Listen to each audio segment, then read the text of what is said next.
moi boas a todos, a todas, pilládesme poñendo aquí a webcam que teño un pouco descolocada, pero bueno, creo que está así ben. Bueno, moi boas a todas e todos, vexo que xa estades entrando neste novo directo. Nada, un directo que é o primeiro que fago dende casa, dende hai case 3 meses, porque a semana pasada estivemos no convento de Santa Clara conversando con Miguel Anxo Fernández Lores, un directo que te subido en YouTube, que eu recomendo moito, tanto pola panorámica como pola imaxe, o lugar e os temas que tratamos, non? E nada, hoxe estamos neste novo directo, que é o primeiro dunha xeira de conversas que vamos a facer ata novembro e que ten como temática o Reino de Galiza. En colaboración co Departamento de Cultura da Deputación de Lugo, impulsamos unha campaña de visibilización do reino que vai tocar distintas historias, distintas temáticas, distintos períodos que podedes ver, deixei aí no chat a programación en orgullogalego.gal, podes ver a programación, os temas que vamos a tratar, tanto a nivel de conversas, artigos, vídeos e TikTok, etc., e que comezan hoxe con esta conversa, non? Antes de darlle paso, nada, dicirvos que, para que non o poida ver en directo, para quen saibades eso, que non pode estar no directo, non o poidades ver enteiro, vai quedar subido en YouTube. En principio, mañá, máximo venres, estará subido en YouTube e poderase ver en calquera outro momento.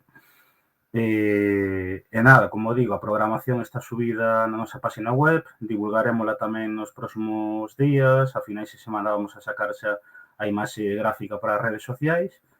Nada máis, hoxe, a conversa de hoxe ten como título O Códice Calistino, a música no camiño de Santiago na Idade Media, o Reino de Galicia como centro de peregrinación. Sabedes que un título moi completo que daría moito para falar, non? E para este tema temos como convidada a Eva Moreda.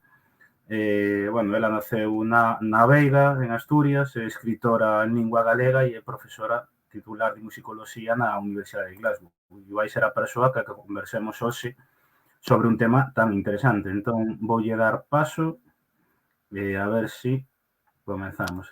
Aí está. Hola. Hola, boas noites. Boas noites. Nada, está comentando o típico destes directos, ando un pouco a chapa publicitaria do Claro. principio. E nada, encantados de terte aquí neste directo, que ademais é o primeiro, é o que inicia esta xeira de conversa sobre o Reino de Galicia. E nada, a ver se pasamos unha tarde-noite moi entretida. Bueno, pois esperemos que sí. Espero poder entreter tamén. Nada, bueno, para non retrasarse máis e comezar xa, para darlle inicio a esta conversa, antes de entrar na temática en concreto, vamos falar un pouco sobre o teu traballo e principalmente, bueno, ti és profesora de musicoloxía. Primeiro preguntarche, para que non o saiba, que é a musicoloxía e cando comezou o teu interese por este mundo? Bueno, pois realmente a musicoloxía sería, digamos, o estudo académico ou teórico da música, non? Tanto o que sería a historia da música como o que sería a análise, non? Pois a análise de pezas ou pois, de algún compositor. Eu a verdade é que como imagino que a maioría dos rapaces, pois empecéi estudando instrumento, gustábame tocar, tocaba o piano, o que pasa que xa, bueno, xa daquela, que agora imagino que, bueno, agora é o mesmo, se vas a unha escola de música, pois a parte de instrumento tamén tes que facer solfeo, teoría da música ou linguaxe musical.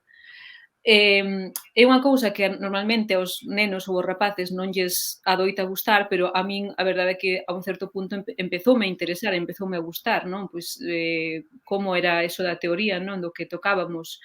E logo, pois máis adiante tamén, co estudo da armonía, o estudo da historia da música, pois digamos que me empezou a interesar tamén, pois non só, digamos, o que sería a interpretación musical, senón pois todo o contexto que a rodea, non? E toda a análise que a rodea.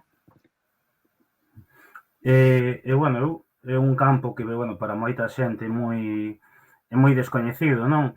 Ti, xa a nivel aquí educativo, a nivel profesional en Galicia, pensas que este campo goza, pois, bueno, da importancia e do desenvolvemento suficiente?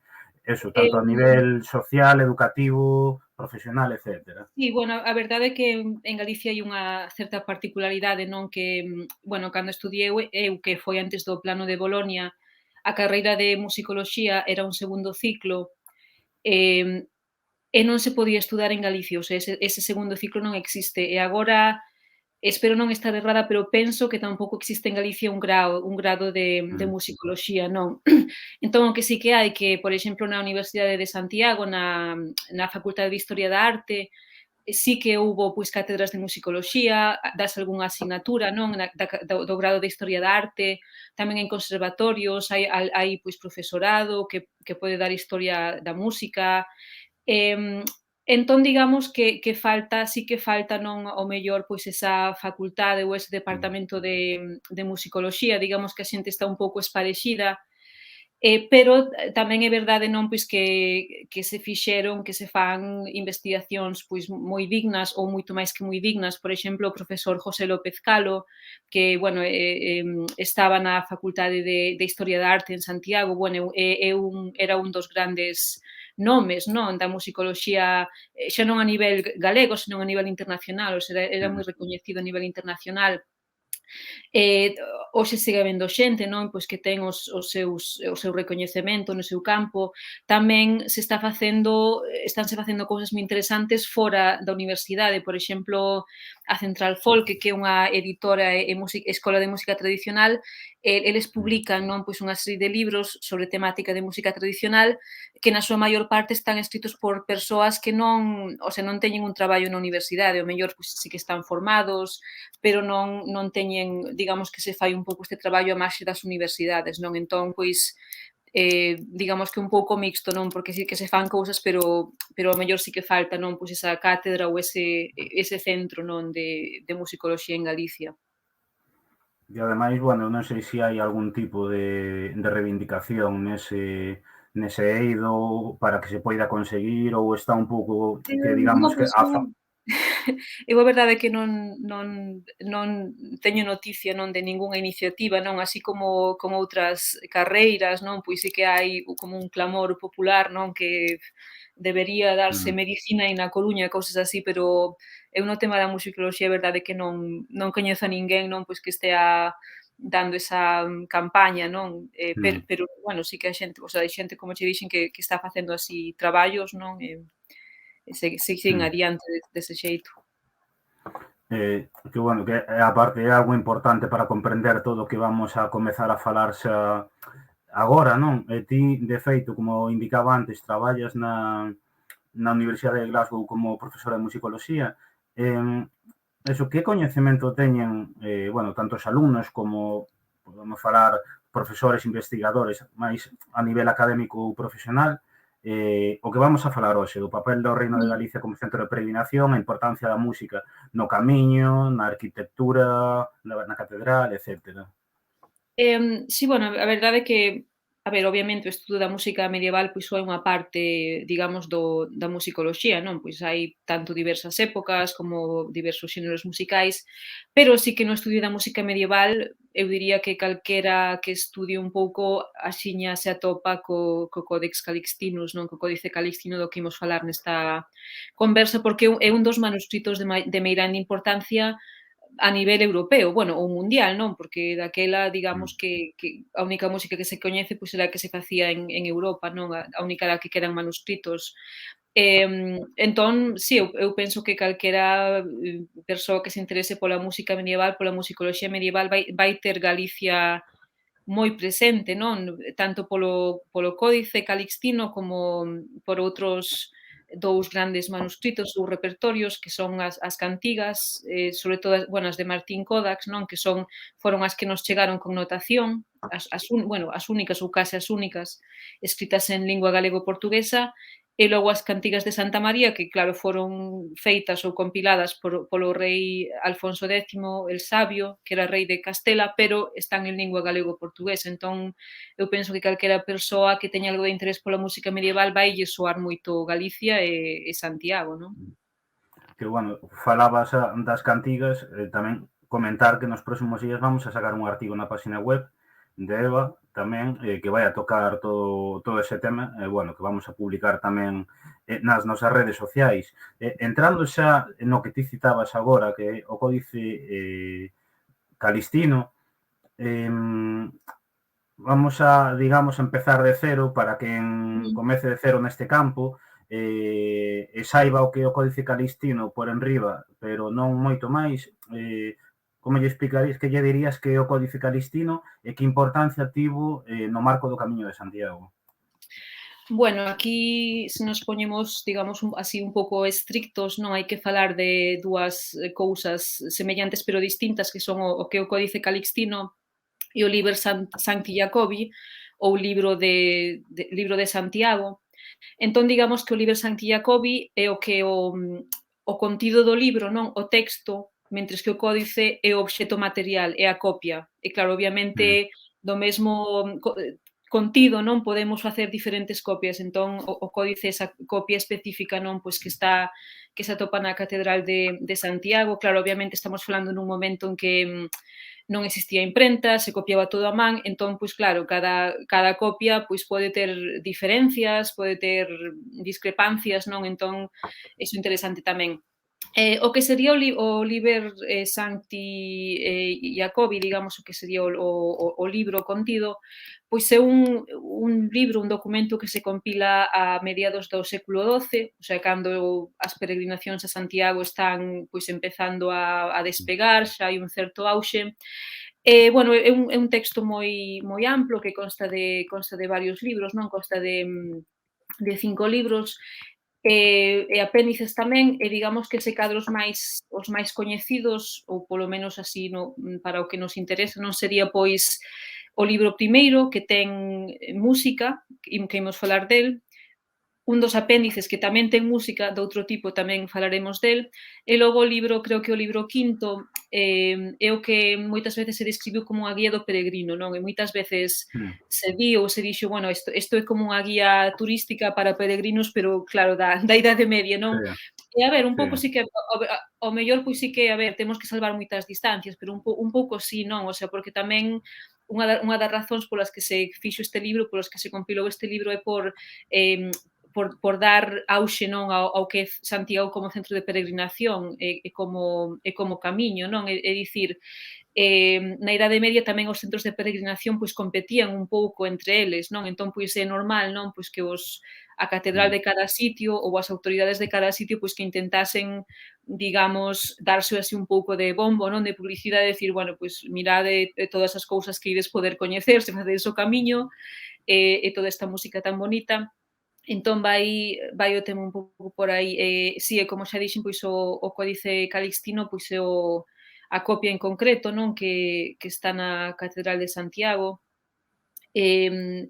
Así un pouco, igual xa nos metemos na seguinte pregunta, pero digamos que a razón pola que é importante para os musicólogos é polo seu, sobre todo polo seu repertorio polifónico. É dicir, mm. ten unha serie de pezas que eran moi innovadoras nese contexto no que estamos, mediados do século XII. E entrando precisamente neso, no Camiño de Santiago, bueno, vamos a pasar despois novamente as partes ao códice, pero antes de nada, eu quería saber, porque, bueno, o Camiño de Santiago é certo que aínda hoxe na actualidade sigue sendo unha vía, bueno, de coñecemento de expresións culturais, Ujú. expresión cultural moi importante, e máis naquela altura, non? Sobre todo cos xeitos de comunicación, de posibilidade de coñecemento que había antes e que hai agora, pero, bueno, sigue sendo unha vía cultural moi importante que chega ata a actualidade. Nese contexto, que influencia tiña a música, tendo en conta, como digo, que o Camiño de Santiago era unha vía de comunicación, pero tamén de coñecemento, non? Entre distintas culturas. Sí, Claro, o problema que temos para responder esa pregunta é a falta de fontes, non? Porque falábamos antes, non? Ou creo que me comentaras que cousas como, por exemplo, arquitectura, pois temos as igrexas, Sí, ou a literatura temos os manuscritos. En música tamén temos manuscritos, pero había unha parte moi importante da música que non se poñía por escrito, non? Porque obviamente crear un manuscrito podía ser moi claro, caro, non? É moi costoso. Entón, sobre todo se estamos falando de capas da sociedade que non eran aristocráticas nin eran da igrexa, pois claro, non terían os recursos, non, para poñer claro. a súa música por escrito, non? Entón temos aí, somos conscientes de que había unha grande cultura musical que non nos chegou, non? Entón un pouco a hora de intentar especular o como sería ese papel do Camiño, non, como sitio de intercambio musical, estamos un pouco, pois facendo hipótesis ou especulando, non? Pero, a ver, unha cousa que penso que sí que hai que dicir é que na Idade Media, pois, aínda que igual temos esta idea de que perdón, eran perdón, de que a Idade Media era unha época pois moi escura e moi atrasada Mm, e tal, pero logo miras e a verdade é que a cantidade de intercambios que hai, pois é impresionante, non? O sea, por exemplo, un manuscrito, unha peza, non, que de orixe que tiña orixe en París, igual a atopas copiada, non, nun manuscrito en Escocia. Entón, pois, como chegou ata ali, non? E pode ser que eses procesos polas que as músicas se movían dun sitio a outro pode ser ou seguramente sexa que as vías de peregrinación tivesen un papel moi importante, non? Porque obviamente na peregrinación pois viña xente pois digamos de toda a cristiandade, non? Pois para o mellor para cumprir unha promesa ou por algún outro motivo así de tipo relixioso. Viaxaban moito en grupos tamén, non? Por motivos mm, de seguridade, non? Para, digamos, cuidarse os uns aos outros. Por exemplo, no mosteiro de Montserrat, en Cataluña, que tamén teñen unha fonte musical moi importante da Idade Media, que é o libro vermello, non? Que é máis tardío, non? Pero o interesante deste libro é que o copiaron, o fixeron as autoridades do mosteiro de Montserrat, porque, polo visto, os peregrinos, cando ían camiño a Santiago ou camiño a outros sitios e se hospedaban ali en Montserrat, poñíanse a bailar e a cantar, pois cousas que á igrexa non lles gustaba nada, o sea, cousas que non sí, sei se son obscenas ou serían de temas pois que non tal. E por iso crearon este libro e diciron, bueno, pois estas son as cancións, estas son as cousas que debedes cantar e tocar.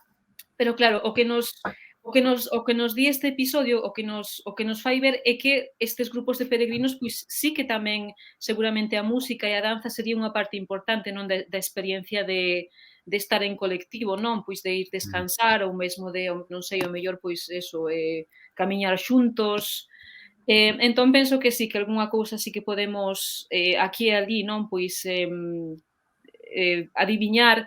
Tamén outro tema, por exemplo, como xa che dixen antes, pois sí que hai diversos centros de peregrinación en toda Europa que intentan sempre pois un pouco competir entre eles, intentan darse un pouco de publicidade. Mm, E un dos xeitos que tiñan para iso, que tamén poderemos falar deste tema con respecto a Santiago, é pois desenvolvendo a súa propia música litúrxica, non? Entón, pois sí que ás veces atopas, bueno, pois é que esta parte da liturxia de, non sei, de San Marcial, parécese un montón a esta outra, a deste outro sitio, non? Entón, pois sí. seguramente que se copiasen entre eles, non, que circulasen tamén os cantos deste xeito, non a través do camiño. Volvendo un pouco ao que falábamos antes, pero intentando entrar un poquinho máis no que son as partes, sobre todo eses apartados musicais do códice, eu entendo que, bueno, claro, resumilo nuns minutos é moi complicado, pero para que non as coñeza, non sei se nos podes facer unha pequena introducción un pouquiño máis, un pouco detallada, pois, de cada parte e, bueno, e os tipos de repertorio que ten. Sí, bueno, o que sería o libro primeiro, ese xa é un manuscrito musical, é un manuscrito musical de música monódica, quero dicir, unha soa liña melódica, non, sen ningún tipo de segunda voz ou de acompañamento. Entón, é un libro pois de canto litúrxico, non? Un pouco o que o mellor hoxe coñecemos como canto gregoriano, que realmente é só un tipo de canto litúrxico, hai máis, pero por darvos unha idea, non, do tipo de música que sería, non, pois canto gregoriano así por dicilo así de xeito breve. Mm, Entón, claro, que sucedía? Como falei antes dos diferentes centros de peregrinación e das liturxias. Entón bueno, penso que a primeira cousa, non, que debemos se cadra pensar é que hoxe en día se imos a unha misa, pois seguramente haxe algún tipo de música, non, algún tipo de himno ou de canción, pero mm, na Idade Media, pois había moito máis, o sea, a importancia da música na litúrxica era moito meirande, non, había moitas máis partes cantadas, imagino que durarían moito máis as misas, bueno, duraban moito máis, non, de feito, entón, nunha misa que temos? Pois nunha misa temos o que se chama o propio e o ordinario, non? Entón, o ordinario da misa son as partes que se cantan en todas as misas, o sea, independentemente da época do ano, do lugar, o sea, por exemplo, o Gloria, o Credo, o Santus, pois son cousas que en todas as misas hoxe obviamente recítanse máis que cantarse, pero están aí. Pero logo hai a outra parte é o propio, que digamos que son aqueles cantos que están determinados pola ocasión e polo contexto. Entón, por exemplo, pois se hoxe é a festa de, non sei, de San Marcial, pois hai determinados cantos pois que falan de San Marcial e das cousas que facía ou das intercesións que pode facer por nós. Entón, isto é o que se vai pois cantar na misa de hoxe. Ou, por exemplo, non ten por que ser un santo, pode ser, pois, o día de Nadal, pois tamén cantamos, pois, hoxe nace un neno, e, bueno, todo isto. mm, Neste libro, neste primeiro libro do Códice Calixtino, temos unha serie de misas para festividades propias da Catedral de Santiago, non? E, obviamente, a que nos sonará máis ou a que tal, sería a do 25 de xullo, non? Pois o 25 de xullo cantaríanse cada mm, ano na catedral, pois estes cantos. Tamén hai outra festa que é a do 30 de decembro, tamén se facía unha festa de Santiago, o sea, aí porque había dous ritos que, bueno, ao final quedaron así os dous un pouco en paralelo. E logo tamén, pois, outros santos, non, que se veneraban, non, o sea, eu penso que mesmo agora, pois, en Galicia seguramente cada vila ou cada aldea teña o seu patrón, pero logo hai, pois, outros santos, perdón, que pola razón que sexa, pois, se lles rinde así, un pouco máis de culto, non? mm. Entón, pois, é unha parte, pois, obviamente interesante, pero non é, digamos, a máis interesante ou non é a que máis atención atraeu por parte dos musicólogos, senón que a parte que máis atención se lle dedicou foi un dos apéndices que é de música polifónica. Entón, si, pois ten unha serie de sí, é que nos, bueno, ten unha serie de cantos, de pezas que non son, digamos, son relixiosas, pero non necesariamente litúrxicas. O sea, litúrxico é o que se canta durante a misa, non? O sea, na misa, como sabemos, hai certas partes, hai certos cantos que teñen ou recitados que teñen que facerse en determinados momentos, pero claro, non quita que o mellor dices, bueno, pois facemos unha misa e cantamos todo, e logo facemos unha procesión e cando chegamos fora, pois cantamos unha canción que non é parte da misa, pero que, digamos, forma parte un pouco desta celebración, non? Entón, pois, as pezas ou algunhas das pezas polifónicas poden entenderse nese sentido, o sea, cantos de tema relixioso, pero que non son tampouco litúrxicos, non? E si, e tamén, pois, hai algún que tamén se lle dedica a Santiago, non? A Honorem, Regis Sui, pois, tamén é como un relato dos milagres, non, que fixo Santiago. A ver, obviamente aquí tamén pois temos unha parte didáctica moi importante, non? Pois había que ensinarlle, non, a xente pois quen era ese Santiago e que fixo e tal, e todo isto. E logo tamén hai algunha peza, esta é unha peza monofónica, pero é unha das máis coñecidas dun pater familias, que era como pénsase que sería como un himno que cantarían os peregrinos, non? Porque é cando din et ultreia et suseia, o sea, o que Mm, dicían os peregrinos, máis aló e máis arriba, non? O que se supón que e tamén é un himno a Santiago, tamén dicen, bueno, pois eso, pois Santiago protexe a Galicia, contan a historia, non, de como chegou ás costas Estes son un pouco así os dous, digamos, tipos de música máis importantes. E logo, claro, porque é algo que eu investigando un pouco máis sobre o tema, non? Vía tamén pois en foros, incluso en redes sociais, que había xente que se facía preguntas moi básicas.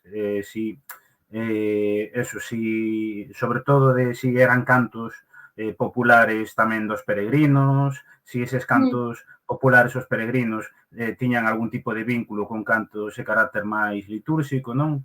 Entón, un pouco que nos podes explicar sobre isto? Sí, a ver, aquí isto tamén é, digamos, como un grande debate, unha grande pregunta da musicoloxía, non? Porque, a ver, obviamente temos que ter en conta, como expliquei antes, non? Que desde o momento que tes un manuscrito de música, podes imaginar que foi feito pois por xente dun certo estatus social, non? Claro, Pola igrexa ou por unha corte, por un rei, ou máis tarde por mercaderes, pero non por un señor que viva nunha cabana, sabes? Obviamente porque non claro, tiña sí, sí. medios.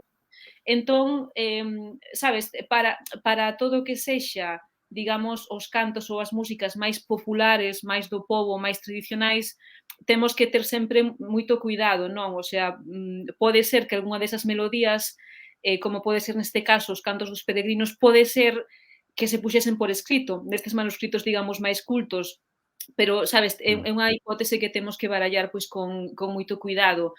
Por exemplo, aquí, como dixen, temos o dun pater familias, que sí que, a ver, é un canto monofónico, non é polifónico, o sea, seguramente a estas alturas, a estas alturas a polifonía pois era un recurso bastante experimental, entón podemos barallar que seguramente a polifonía, os cantos polifónicos que temos se orixinasen nestes ambientes, pois digamos, máis cultos, non? Sobre todo, pois mm, da igrexa ou da catedral, de mosteiros tamén nalgún caso. O canto este dun pater familias, sí que, bueno, é monofónico, o sea, só ten unha liña vocal, pode ser que sexa así un pouco máis estrófico, sabes, que teña así unha forma máis dada á memorización, ao canto colectivo, ten a frase esa, bueno, xa dixen ultreia suseia, sí. entón pode ser que fose unha cousa que cantasen os peregrinos e que na catedral dixeron, bueno, pois imos poñer isto por escrito, pode ser, sabes, pode Claro. ser unha hipótese, pero claro, tampouco tampouco podemos asegurar. Tamén temos que ter en conta que entre o que sería a música en vivo, a escoita da música e poñelo por escrito, pois é outro filtro, non? Porque ao mellor dis, bueno, pois Mm, a ver, cántame esta canción que vou transcribir. Bueno, pois non me acordo moi ben, pois sabes que o mellor dixo, bueno, pois non sei moi ben como transcribir isto, pero vou usar este signo. Entón, sabes, tamén temos que ter en conta de que neste proceso de poñer a música por escrito, puideron darse alteracións ou puideron darse modificacións, que o que facía a transcripción pois lle pareceu, bueno, pois así queda máis bonito. Entón, todas estas mm. cousas son as que temos que valorar, non? Pois cando nos enfrontamos a estes tipos de músicas máis populares. Falabas a polifonía, eu algo que lín estes días, bueno, non sei se nese sentido non teño tanto coñecemento se é certo ou non, e é que o Códice Calixtino que conta cos primeiros exemplos a nivel de Europa, non? En canto a polifonía, Sí. precisamente. Entón, non sei se é certo ou se nos podes entrar un pouquiño máis nesto. Sí, bueno, o tema da polifonía obviamente é moi importante, non? O sea, temos que ter en conta de que ata o séculos 9 e 10, a única música que temos en Occidente é, como dixen antes, o canto gregoriano, bueno, canto litúrxico así máis amplo, que é monódica, o sea, ten só unha melodía. Mm, Entón, o Códice Calixtino tampouco, digamos, non podemos dicir, pois é a primeira de mm, todas, non podemos dicir iso, pero sí que é dos primeiros, non, dos primeiros manuscritos que conteñen polifonía, non. Podemos dicir, bueno, pois digamos, o primeiro repertorio, sabes? Igual non é a primeira peza en sí, pero claro. digamos o conxunto das pezas é o primeiro conxunto de pezas polifónicas dunha certa entidade. Bueno, isto, sabes, poderíamos debatilo, pero, bueno, sí que realmente está entre estes primeiros, non, estes primeiros corpus polifónicos. E o que sí que quería mostrar tamén, o que quería comentar, A ver, teño aquí algunhas fotos. Sí, entón, a ver, obviamente obviamente, cando a polifonía empeza, os primeiros exemplos que temos son de dúas voces, non? Porque se partes dunha voz de monodia, pois o máis fácil será dúas voces, non máis que dicir, pois imos facer 10 voces ao mesmo tempo.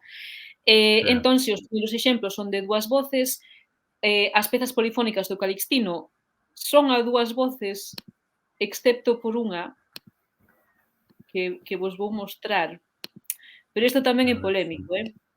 Isto é con Gaudeam Catholici, ou Catholici. Bueno, aquí o que podedes ver, vedes o C, este grande con Gaudeam. En riba do C, pois hai dous tetragramas, neste caso, porque son de 4 liñas, non? O sea, vedes 4 liñas, e Mm, logo hai como unha liña así verde que os separa, e logo, pois, outras 4 liñas. E vedes que no tetragrama de arriba hai o que se chaman os neumas, non? As notas musicais en negro, e logo no de abaixo vedes que hai en negro e en vermello, non? Entón, pois especúlase, non, que o que temos aquí é unha voz superior, no tetragrama superior, e no tetragrama inferior teríamos dúas voces, o sea, en total teríamos 3 voces. De ser certa, digamos, esta hipótese, pois sí que sería a primeira peza a 3 voces que se conserva, non, en Europa sí. ou no mundo occidental. Pero, a ver, tampouco, xa dixen que isto é como unha hipótese, non, porque non sei se podedes ver que, digamos que os puntos vermellos e os puntos negros están estructurados un pouco como en espello, non? O sea, temos, por exemplo, na voz de arriba, na, na, na, na, e na de abaixo, na, na, na, na, o sea, un pouco cando a voz de arriba sube, a de abaixo baixa, e cando a voz de arriba baixa, a de abaixo sube, non? Entón, van un pouco como movéndose en espello, non? Creo que, por exemplo, aquí na liña de abaixo, pois igual é máis fácil de ver. Entón, bueno, pois tamén se propuxeron outras hipóteses. Hai xente que di, bueno, pois ao mellor temos unha voz superior, pero logo das voces inferiores ou cantabas unha ou cantabas a outra, pero non as Mm. dúas.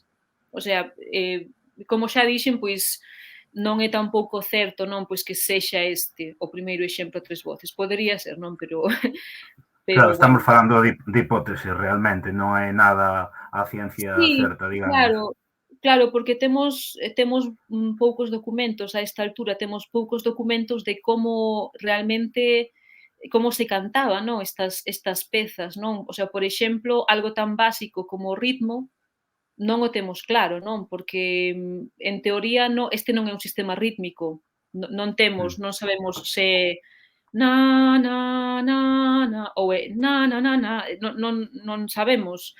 Pero podería ser que a peza realmente tivese un ritmo, pero que non decidisen que non era importante rexistralo, porque dices, bueno, é que todos os que van ler este manuscrito xa coñecen o ritmo. Entón, para que imos para que imos anotalo, non? Entón, cousas tan mm. básicas, non? Que logo, obviamente, pois a hora de obviamente, pois houbo xente, non? Houbo grupos que gravaron estas pezas, pero teñen que facer, o sea, ou temos que facer moito traballo, non? A hora de tomar estas decisións, non?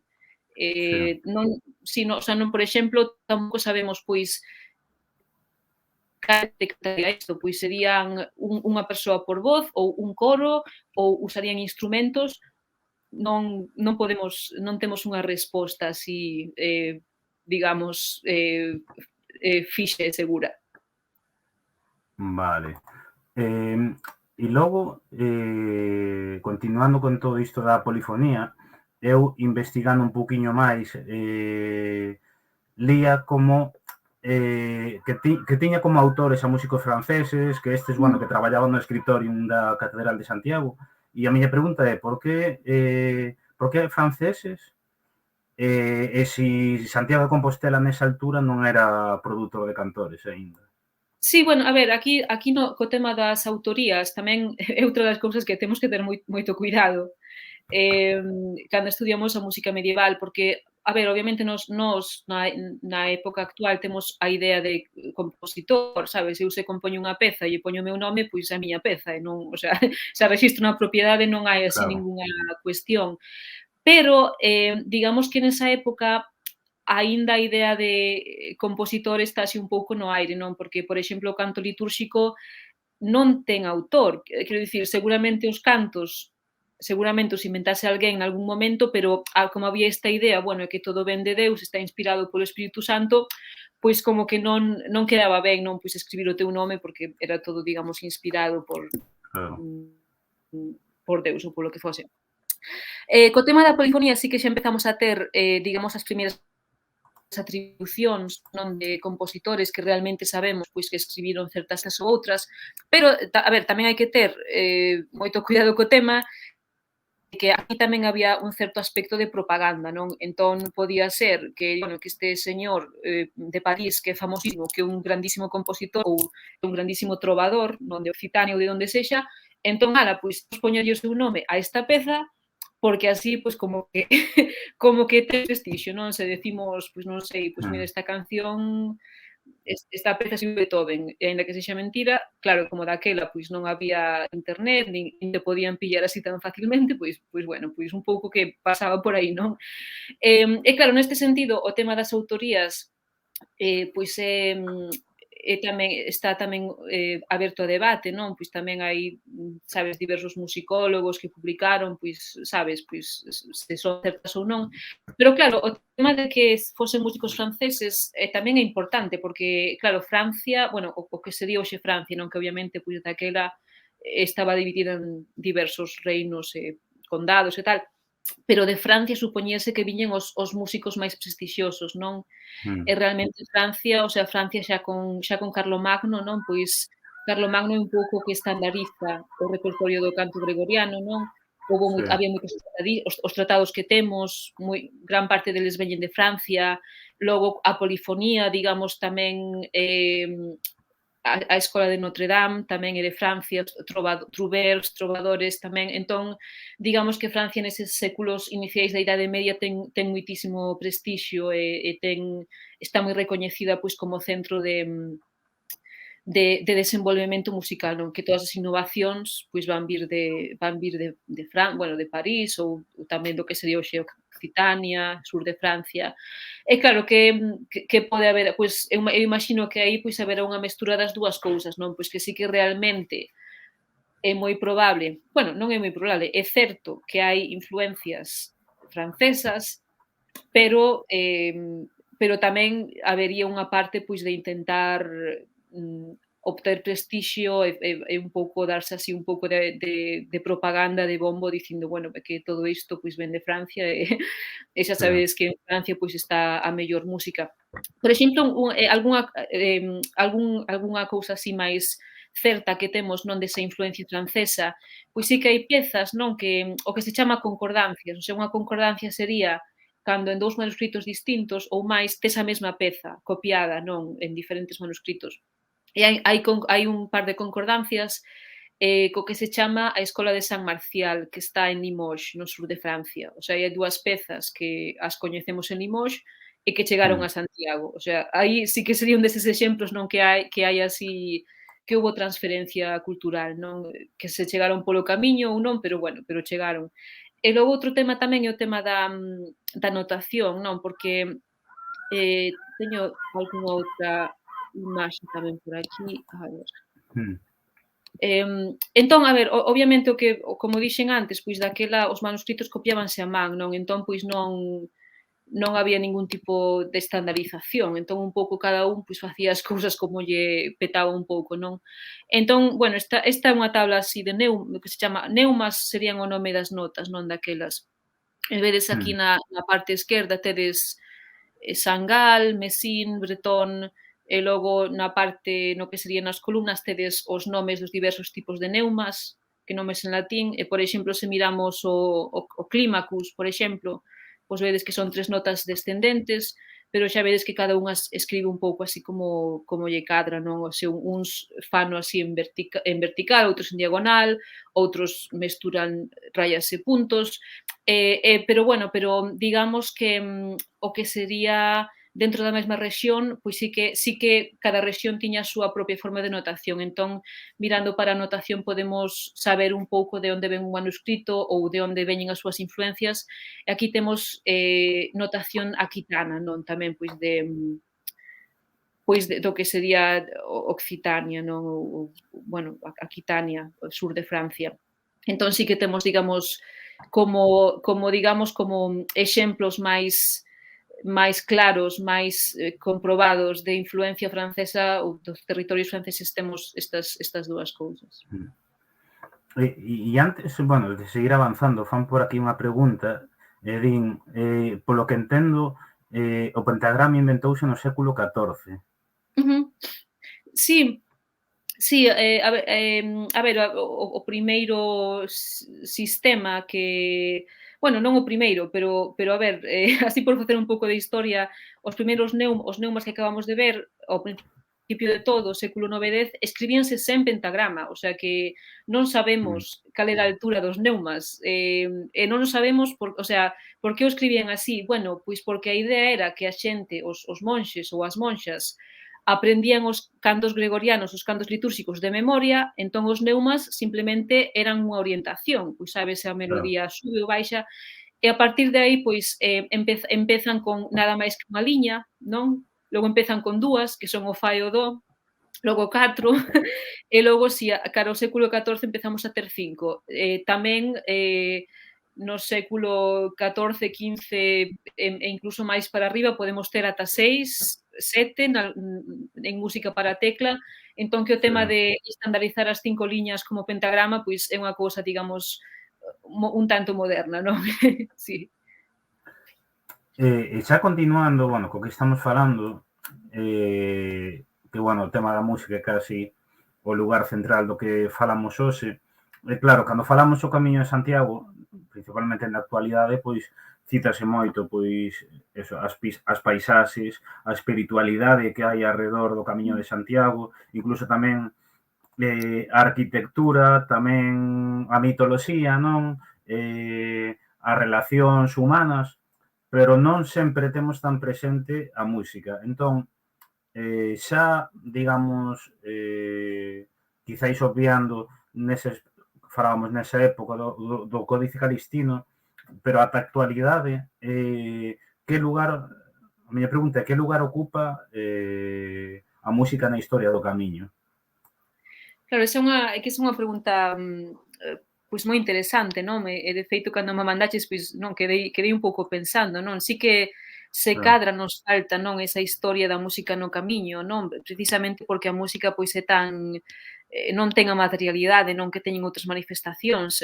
Como dixen, pois temos a notación, pero a notación igual nos dá nada máis que unha parte moi pequena, non? Eu, a ver, eu se tivese, digamos, que empezar a investigar este tema, se en algún momento, eu digamos que seguramente me centraría en dúas cousas. O sea, por unha parte, o que serían as músicas litúrxicas de cada parada do camiño, non? De cada igrexa, obviamente, pois o camiño pois non é só a Catedral de Santiago, non? Senón que a seu paso se construíron diversas capelas, diversas claro. igrexas con advocacións, que seguramente no seu momento na Idade Media terían os seus cultos, non? Os seus, pois como che dixen, podía ser que non é que tivesen unha misa completa, pero dicen, bueno, pois temos a secuencia esta pois de San Lázaro, non? Ou de quen sexa, non?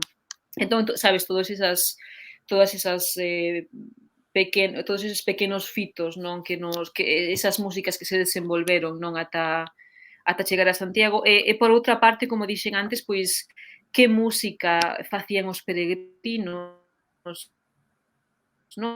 Como vimos co exemplo ese do mosteiro de Montserrat, non quere dicir que os peregrinos nada máis que cantasen música relixiosa, nin nada máis que fosen á misa e cantasen as partes da misa, non? Senón que obviamente, bueno, podemos imaxinar, non, que tamén traerían as súas propias músicas dos seus lugares de orixe. Obviamente, claro que ao mesmo tempo irían cambiando, non, en diferentes momentos da historia, e como serían, non, pois esas ocasións de intercambio tamén sería un tema moi interesante. Bueno, entrando nas últimas preguntas, tamén comentar antes que a xente que está no directo e se quere deixar algunha pregunta que relacionada con este tema, pode ir deixando, pero claro, non sei se xa isto é unha pregunta ou non específica deste tema que tratamos hoxe, desta conversa, e é que importancia tiña entón o Reino de Galicia eso, nesa altura e neste campo, porque claro, sabemos por crónicas e por mapas da época que tiña máis importancia do que se nos explicou, pero dentro, digamos, ese descoñecemento ou desa situación periférica, podemos dicir, ou non, bueno, iso tamén é debatible. A nivel de música, podemos saber algo máis se nos referimos ás cantigas medievais? Non sei se me estou Sí, explicando ben. bueno, a verdade é que sí que, obviamente as cantigas son dunha fase un pouco máis tardía, non, que o Códice Calixtino, non? O sea, xa estamos no Sí, século XIII, incluso xa meténdonos un pouco no XIV. O que sería interesante, novamente, igual estamos máis no campo da inspección que no campo da certeza, pois sería un pouco coñecer cal é o substrato, non? De onde veñen esas cantigas, non? Porque sí, obviamente sabemos que hai a influencia provenzal, non? E dos trovadores, non? É o que se coñece, pero habería tamén algo aquí, non? Que un pouco mesturarse con estas influencias, pois resultou nesas cantigas. Bueno, pois esa é unha pregunta pois aberta tamén, non? Novamente, por exemplo, con Martín Kodax, que isto tamén está no artigo que ides publicar, pois tamén hai investigadores que especulan, bueno, as cantigas de Martín Kodax, que falan por unha muller, non, que espera o seu amante, non? Que hai unha presencia moi importante da natureza, non? De, bueno, estou nunha illa, no mar, ou ao lado do mar, tal. Pois hai investigadores que pensan que estas poderían derivarse de cantos populares por mulleres, non? Entón, pois sería outra cousa que habería aí que se mm, fixo que quedou un resto nas cantigas, novamente xa che digo, pois non temos a certeza, tampouco é unha hipótese, pois máis ou menos atractiva. Logo tamén outro tema, tamén, bueno, que se está un pouco empezando a investigar agora, pero tamén descoñecido, é, pois, contra o final da Idade Media tamén temos o desenvolvemento das cidades, non? E tamén aí, pois, sí, aparecen, ocasionanse, pois, novas formas de música, non? O que si os meteres, bueno, os burgueses, non, os blans, así a xente das vilas tamén organizan as súas propias ocasións para facer música. Por exemplo, temos o que se chamaría, bueno, en inglés chamase os civic minstrels, que serían como bandas cívicas, urbanas, ministriles, sería así a palabra en español ou bueno, en castelán. Claro que tamén tiñan por obxeto, non, pois un pouco darse un pouco de propaganda a si mesmos, non? Como, bueno, é que mira, somos tan ricos que podemos pagar estes ministriles. Entón, sí. bueno, creo que tamén sí que se poden adiviñar ou especular algunhas cousas por comparación, non, con outros contextos, non? E que dices, bueno, ti dis, bueno, pois se as cidades empezan a desenvolverse, pois non sei, eu penso que sería moi extraño que non houbese ningún tipo de actividade musical nesas cidades, non? Algo tería que haber, non? Claro. E ao mellor esas comparacións con outros sitios nos poden dar unha pista, non? Para ver o que podería estar sucedendo. E xa, meténdome unha vez só no artigo que vamos a publicar teu nos vindeiros días, tamén esas cantigas en galego-portugués tamén reflexan a importancia e o prestixio que tiña o idioma galego-portugués nesa altura, non? Sí, sí, a ver, é que hai tamén un cambio, eu creo que moi importante, non, de paradigma, non, porque nós, por exemplo, hoxe en día, non, pois, cando nos planteamos escribir unha obra literaria, pois normalmente o facemos na nosa lingua materna ou a que consideramos, non, que é a nosa lingua materna como xeito de expresión, non, de compromisos e cada tamén, bueno, sabedes ou sabes que no sistema literario galego, sobre todo, pois, escribir en castelán pois pode acarrear certa polémica, non? Pero na Idade Media, pois non, digamos que esta identificación entre lingua e nación pois era un pouco diferente, non? Entón, pois, por Claro, exemplo, eh,